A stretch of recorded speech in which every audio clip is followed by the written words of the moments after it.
Halo, Ya, apakah halo. suara gua Dengan masuk? siapa namanya? Kenalin Bro Tim, selamat siang dulu ya. Nama gua Indra, asal gua dari Bali.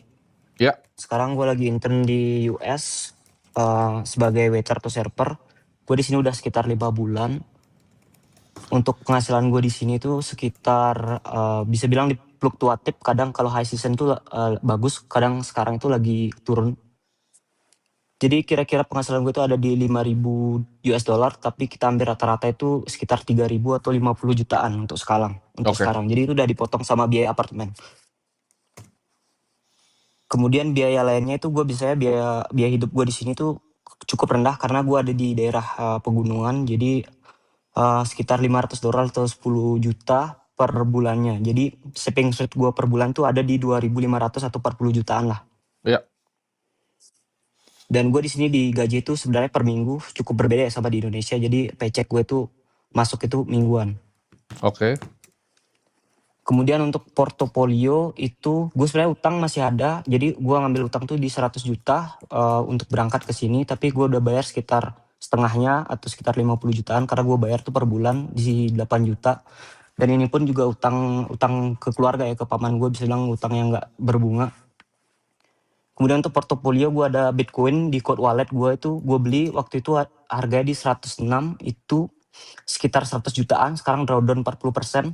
Tapi Bitcoin ini gue lock sekitar 5 tahun karena ada cerita di balik itu. Jadi dulu Ya, 5 tahun yang lalu sekitar 2020 orang tua gue itu sempat ikut investasi asuransi gitu. Karena di kampung gue waktu itu ada pembebasan lahan, jadi orang tua gue itu dapat kayak dana sama pemerintah lah untuk pembebasan lahan. Jadi banyak banget orang di kampung gue itu dapat uang miliaran waktu itu. Jadi banyak banget agen-agen asuransi itu datang ke sana, atau agen investasi. Jadi salah satunya orang tua gue itu kena di sana. Jadi orang tua gue itu kena 200 juta, dia ikut 200 juta, kemudian 5 tahun setelahnya dengan iming-iming bahwa akan ada kenaikan return dan segala macamnya. Setelah beliau cerita, karena waktu itu 2025 gue udah mulai agak ngerti tentang investasi, akhirnya beliau cerita sama gue, dan ternyata ketika gue cek nih, nilai asuransinya malah turun, nilai investasinya malah turun. Itu bukannya malah naik tapi malah turun gitu. Akhirnya gue diskusi lama sama orang tua gue, akhirnya gue punya keputusan buat nge-cash out asuransi itu, dan akhirnya kita cash out. Dan administrasinya pun itu lama banget untuk dapetin uangnya kembali gitu. ya. Dan akhirnya setengahnya itu gue pecah, jadi setengah itu gue beliin Bitcoin dan setengah itu gue beliin emas. Itu bokap gue tuh beliin perhiasan waktu itu untuk portofolio Bitcoin gue. Dan untuk sekarang, untuk pribadi gue ada cash, gue naruh di Forex BCA ya, Palas. Itu gue naruhnya di CHF 1.500. Dan gue juga ada SGD Singapura, itu sekitar 2.000 dolar, sekitar 27 jutaan. Kemudian portofolio lainnya gue ada ETF US, itu mumpung gue di sini jadi gue dapat akses juga. Jadi gue beli beberapa ETF di US, itu totalnya ada 4, itu ada FOO, S&P 500, kemudian ada Triple Q dari Invesco, itu ada EGLD juga, emas, kemudian ada FX US dengan size itu S&P itu sekitar 50%, kemudian Triple Q itu Total aja, 20%. total ETF-nya berapa investasinya?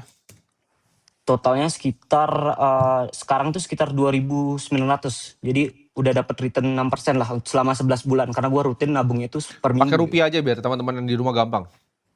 50 jutaan lah, 50 jutaan. Oke. Kemudian gue ada juga portofolio kecil di Checks Crypto. Jadi gue ada di Bitcoin itu ada di sekitar 30 juta sekarang. Ya, Kemudian gue ada Solana juga di sekitar 16 jutaan. Jadi gue staking Solananya. Itu aja sih untuk portofolio gue. Jadi pertanyaan gue tuh sebenarnya, apakah adjusting portofolio itu gue udah bagus atau udah gimana? ya. Mungkin Bro Timothy bisa adjust lagi gimana sih portofolio gue lebih bagus untuk kedepannya gitu. Oke. Itu pertama sih. Jadi tadi namanya Indra ya, dari Bali ya? Ini Indra ya. Ya ya. Itu punya penghasilan 50 ya. Pengeluaran itu 40 juta. Bisa savings ya. 10, Iya 10 juta. 40 juta. Oke. Lu masih ada hutang Sekitar berapa sisanya? 60 juta berarti ya? 50. 50. Oke.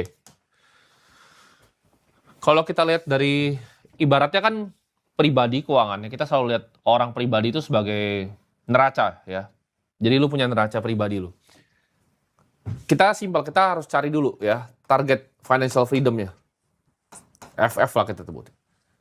Itu kan kita savingsnya per bulan kali 12 kali 25 ya. Jadi ini 3 miliar. Ini angka yang lo harus capai. Nah, gue selalu ngajarin hutang ya, tapi hutang ini kan kondisinya nggak berbunga ya. Jadi sebenarnya opsinya dua ya. Opsinya antara satu, lunasin langsung. Ini preferensi gue ya, gue lebih suka. Tapi ini karena ini special case hutang keluarga, ini bisa bertahap. 25 juta kalau lo saving 40 kan sebenarnya lo bisa beresin dalam waktu sebulan atau 2 bulan kan. Iya. Jadi gue preferensi beresin dulu utangnya, biar kita hidup nggak ada hutang dulu ya. Itu yang pertama. Yang kedua, portofolio lu berarti kalau kita lihat seperti ini ya, portfolionya kurang lebih seperti ini portofolio lu kan.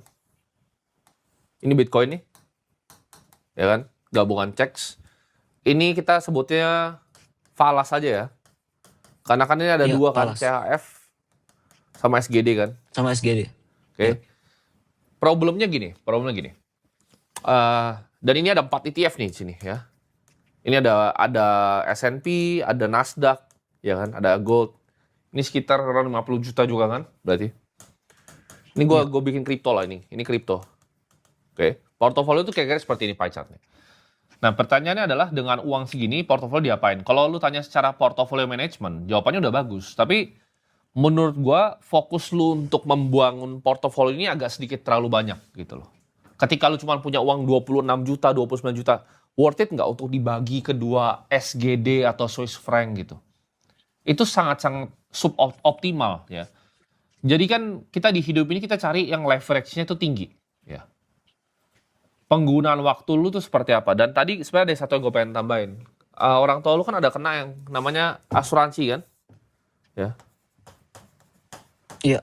Kita kalau mau bangun rumah ya, kita mau bangun fondasi finansial nih rumah ya.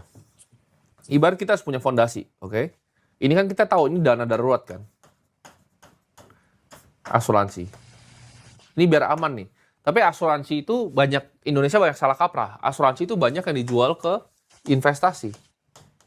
Ya, fungsinya untuk orang awam asuransi cuma 2, yaitu kesehatan dan asuransi jiwa. In case lo mati, ya. Tapi kalau asuransi untuk investasi ini gue sangat tidak sarankan. Ya, jadi ketika ditawarin nih ada uang orang, ada pembebasan lahan dan lain-lain, banyak agen asuransi datang. Kalau jawaban untuk investasi lu pasti nilainya turun. Ya, lu mendingan investasi sendiri. Karena toh lu juga ngerti caranya investasi. Jadi asuransi itu clear ya, asuransi itu hanya untuk kesehatan dan juga jiwa. Ya, dana darurat tuh lo harus punya. Lu pasti udah punya, ya kan, dana darurat, basically. Yang kedua, ya, ini untuk ibaratnya cadangan. Ini aset yang liquid dan susah hilang. Atas ini baru kalau lu mau main, ini spekulatif di sini. Oke. Ini yang bisa naik nih, ini kripto misalnya, Bitcoin dan lain-lain. Ini lu bisa S&P 500. Jadi untuk cadangan lo. Tapi itu setelah dana darurat dan asuransi udah terproteksi. Jadi secara fundamental itu dulu yang harus pikirin. Nah, dari segi ini ETF, ini gue akan potong semua. Ini kenapa nggak jadi satu aja? Ini jadi S&P doang. Karena nggak matters gitu. 50 juta mau lu split 3, lu mau pakai factor investing, ntar lu cari momentum lagi yang ribet-ribet. Lu tilt nanti portfolionya ke small cap value. Tapi itu semua nggak nambah. Persenan lu antara Nasdaq-nya berapa dan S&P-nya berapa dari uang 50 juta lu tuh nggak nambah.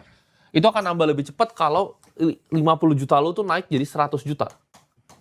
Jadi di hidup itu kan, balik lagi, fungsinya gue bikin live ini adalah ngajarin teman-teman sekalian yang di rumah semuanya, itu gimana caranya bangun kekayaan. Nah, di dalam bangun kekayaan itu, senjata paling utama kita itu penghasilan. Ya. Karena investasi itu nggak perlu kita terlalu ribet-ribet dan nggak perlu ini. Itu keep it simple aja. Sebenarnya portofolio kalau gue akan bikin lebih simple, kayaknya kan lo lebih suka Bitcoin ya, dan ngerti jangka panjang. Gue akan simple, gue akan bagi 50, 25. Ini gue akan taruh di misalnya USD aja, bahkan karena lo di luar kan.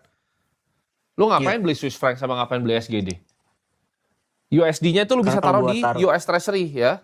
Kalau misalnya ETF-nya namanya SGOV. Kalau lu punya aksesnya. Oke.